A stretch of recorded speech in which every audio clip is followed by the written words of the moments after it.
የሥራ ምርትና ምርታማነትን በማሳደግ የምግብ ዋስትናን ለማረጋገጥ ያላቸው ሚና ከፍተኛ ነው። የጅማ ግብርና ምርምር ማዕከልም በወሰን መሬት ብዙ ምርት የሚሰጡ የተሻሻሉ የሥራ ስር ሰብሎችን በማፍለቅ ለአርሶ አደሩ ተደራሽ የማድረግ ስራን እየሰራ ነው። በተለይም በምርምር ማዕከሉ የሥራ ስር ሰብሎች ምርታማነትን ማሳደግ የሚያስችሉ የግንዛቤና የሰርቶ ማሳያ ስራዎች ልምድ የቀሰሙ አርሶ አደሮችም ከተለምዷዊ አመራረት ተላቀው በዘመናዊ መንገድ የሥራ ስር ሰብሎችን በጓሯቸው አስፋፍቶ ለማልማት ማቀዳቸውን ተናግረዋል። ወንቲ ጎርሲኑ ከነማው ለዋንበር ሄዱዳ እዚህ ያገኘነው ልምድ ብዙ ነው። የተሻሻሉትን የጎደሬ ስኳር ድንች ወጭኖ ዝርያዎችን በመውሰድ አስፋፍቼ በማልማት ከራሴም ማለፌ ለገበያ ለማቅረብ እፈልጋለሁ። ወፈረዩ ደበርሰኔ ገባ ከቀፍሲሱ አንደኛ ደረጃ ለብዙ ለበሽታ ለኮሌራ ለተባይ ለተለያየ ነገር የማይጋለጥ የምግብ አይነት ነው። እንደዛው ከመሬት ውስጥ ደግሞ ብዙ ምርት ለማግኘትም በተሻለ ሁኔታ ከዚህ በፊትኛ ዝም ብለን አባቶቻችን በተከሉበት ስቴፕ ነው ስንተክል ነበረው።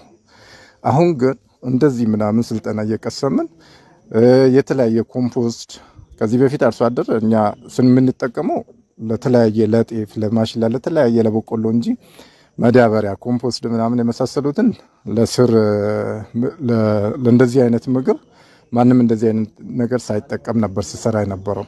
አሁን ግን ከእንደዚህ አይነት ስልጠና በተጨባጭ ደግሞ ስልጠናውን ስንወስድ ሞር ኮምፖስቱንም ማዳበሪያውንም አድርገንበት ያው የምግብ ዋስትና እንኳን ለጅማ ብቻ ሳይሆን እንደ ሀገራችንም ደግሞ ትልቅ የምግብ ዋስትና ያመጣል ብዬ አምንበታለሁ። የጅማ ግብርና ምርምር ማዕከል የለቀቃቸውን የተሻሻሉ የካሳቫ የጎደሬ ስኳር ድንችና የወጭኖ ዝርያዎችን በማባዛት ለአርሶ አደሩ በስፋት እያሰራጨ ይገኛል። የማዕከሉ የሆርቲካልቸር ተመራማሪዎችም ከአመራረት እስከ ምግብ አዘገጃጀት ድረስ ለአርሶ አደሩ በቂ ግንዛቤ እየሰጡ ይገኛል። በምርምሩ ተገምግመው የተለቀቁ ዝርያዎችን የጅማና ጅማ መሰል የሆኑ ስነምዳር ላይ ስራ ስር ሰብሎች የሚባሉት እነ ካሳቫ ስኳር ድንች ጎደሬ ወጭኖ እነኚህን በስፋት እየነንበት ነው።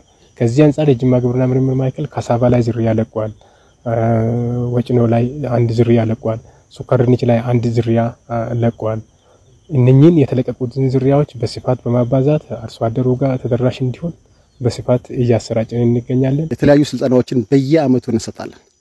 ስልጠናዎች ማለት ያው የፕራክቲካል አለ የቲዮሪ አለ ኢቭን እናቶች ከዚህ አካባቢ ተሰብስበው ከተለያየ ቦታዎች ለምሳሌ ኤልባቡር ላይ እንሰራለን፣ ቡኖ በደል ላይ እንሰራለን፣ ጅማ ዞን ላይ እንሰራለን። አሁን ደግሞ ያቀድነው እንዴት ነው ዩኒቨርሲቲዎች ላይ እንሰራለን። የምግብ አዘገጃጀት ከተለያዩ የምግብ አይነቶች ዳቦ ሊሆን ይችላል፣ ኬክ ሊሆን ይችላል፣ እንጀራ ሊሆን ይችላል፣ በሶ ሊሆን ይችላል፣ ገንፎ ሊሆን ይችላል።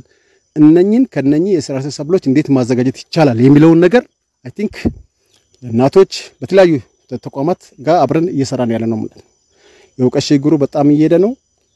አይ ቲንክ አሁን ጥሩ ነው ብዬ አስባለሁ። ተመራማሪዎቹ የተለቀቁት የሥራ ስር ዝርያዎች ምርትና ምርታማነትን በእጥፍ የሚያሳድጉና ከጤናማ አንፃር የሚመከሩ ናቸው ይላሉ። ስራ ስር ሰብሎች ጥቅማቸው በጣም የጎላ ነው። አንደኛ ድርቅን ይቋቋማሉ፣ ሁለተኛ ከትንሽ መሬት ብዙ ምርት ማግኘት ይቻላል። የጅማ ግብርና ምርምር ማዕከል የምግብ ስርዓት ውስጥ ትኩረት ተሰጥቷቸው የምግብ ዋስትናን ለማረጋገጥ በትኩረት እየሰራ ቢሆንም በኢትዮጵያ የሥራ ስር ዝርያዎችን አባዝቶ ተደራሽ የሚያደርግ ተቋም አለመኖሩ ግን የዘርፉ ተግዳሮት ነው። ይሄን ዝርያዎች አባዝቶ ተደራሽ የሚያደርግ ኢንስቲትዩሽን የለም።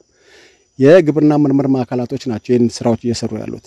ስለዚህ የተለያዩ ኢንቨስተሮች ይኖራሉ፣ የግብርና ባለሀብቶች ይኖራሉ። እነኚህ ቴክኖሎጂዎች አባዝተው ከርሻ ምርምር ያው የርሻ ምርምር ትልቁ ባንዴቱ ያው ቴክኖሎጂ ማፍለቅ ነው። የማባዛት የማሰራጨት እንትኑ ደግሞ ያው የሌላ ኢንስቲትዩሽን ተቋም ነውና የግብርና ቢሮዎች የግል ባለሀብቶች ከኛ ጋር እጅ ላይ ተያይዘን እነኚህን ቴክኖሎጂዎች አባዝተን ተደራሽ እንግዲህ ብዙ ያልደረሱ ቦታዎች አሉና እነሱን ተደራሽ ቢደረግ በአጭር ጊዜ የኛን ሀገር የምግብ ችግር መፍታት ይቻላል የሚል እምነት አለኝ።